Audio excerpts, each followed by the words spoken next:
still here. Detroit is different at the Just Lead Conference on behalf of New Detroit. We're talking diversity, equity, and inclusion, and this is someone with New Detroit, someone, a visionary in this conference. Rebecca, how are you today? I'm well. Thank you so much for being here. Definitely, definitely. So, seeing this come to life, and I was actually given this question, and it's an interesting question. What excited you about this conference? Why is it important for something like this to take place in Detroit, Southeast Michigan? Well, for a number of reasons, but what excited me the most was the idea of bringing a number of different experts together for everyone to share what they are doing and the work that they're doing. So there's been a lot of talking going on over the last 2.5 years since the murder of George Floyd, and with Black Lives Matter was here before that, but kind of the uprising and what folks are calling a racial reckoning. And as a lot of folks were coming together to talk, I'm hearing in the community people want action. And they're like, we're tired of talking, we want to do things. And I'm like, okay, I'm all here for that. Let's get to it. But it's really important for us to share resources, for us to continue the conversations, because we've only started to scratch the surface. And I'm reminded of, and I would love to remind folks, we study a long time to do the work that we do, in whatever field you're in. So the idea or the thought that dismantling racism is something you can do in one session, you could do in a few conversations, I think it's a little crazy to think that way. It's something that has taken hundreds of years to build. I hope it doesn't take us hundreds of years to dismantle, but it's certainly going to take a little bit longer than a few conversations. And in that, what brings you to this work? What was the essence of this that just brought you into this space to even, have interest in it, to speak upon it and enlighten people about it? Yeah, so I'm actually new to Detroit, and although this work, we say DEI, I don't love that name for this sector to begin with, diversity, equity, and inclusion. So I actually worked in education for a number of years. I still do research in social emotional character development, and so my career started in education, but I got involved in nuclear abolition, and that was from my time living in Japan. And I was working on education initiatives there, but I found and was introduced to a survivor of the Hiroshima bombing.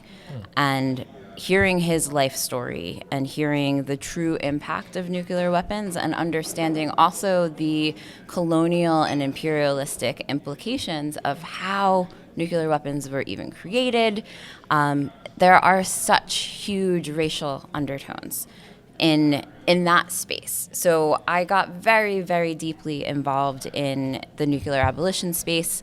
My team and we won the 2017 Nobel Peace Prize for our work on an international treaty that has entered into force, making nuclear weapons illegal. We've divested $3.4 trillion already in less than 1 year.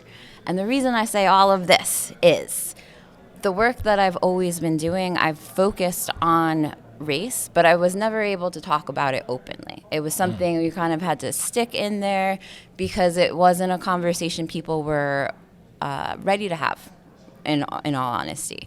So as my campaign, the treaty entered into force, we made nuclear weapons illegal, 2020 happened, and I'm thinking about what is my next move. I do have my own nonprofit, but we do peace education, and it's very difficult to get funding. And I was seeing in the world that it may be finally open and ready to have conversations specifically about racism and decolonization. And that's what I've been most interested in my career, but I've not been able to say those words. Even saying that we do anti-racism work at New Detroit is very new for the organization. Just using that word is divisive. Just the word racism, people don't want to hear it. So what brought me to this work was the feeling that I could finally bring out this part of myself and my work that has been so critical and important, but I was never able to talk about. And New Detroit for me represents the space that I'm able to do that. And I came here from New York. I'm from New Jersey, but I was living in Manhattan. And I moved here to be able to do this work.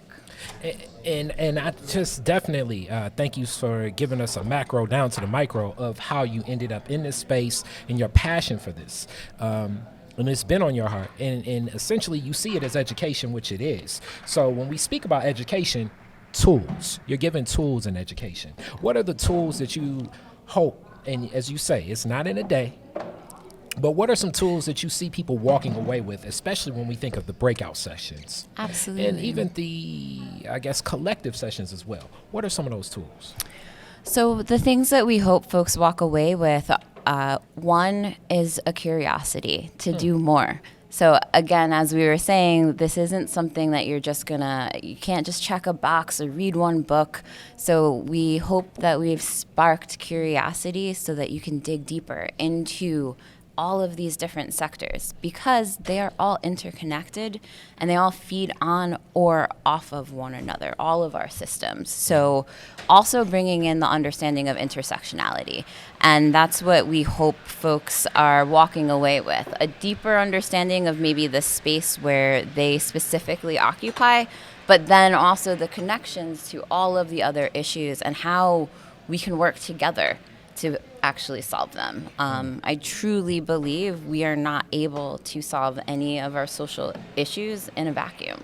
We have to look at them all collectively. That's climate change, that all of it coming back to, for me, is colonization. And when we think about what decolonization is, decolonizing our systems, decolonizing our spaces, most importantly, decolonizing our minds. Thank you so much.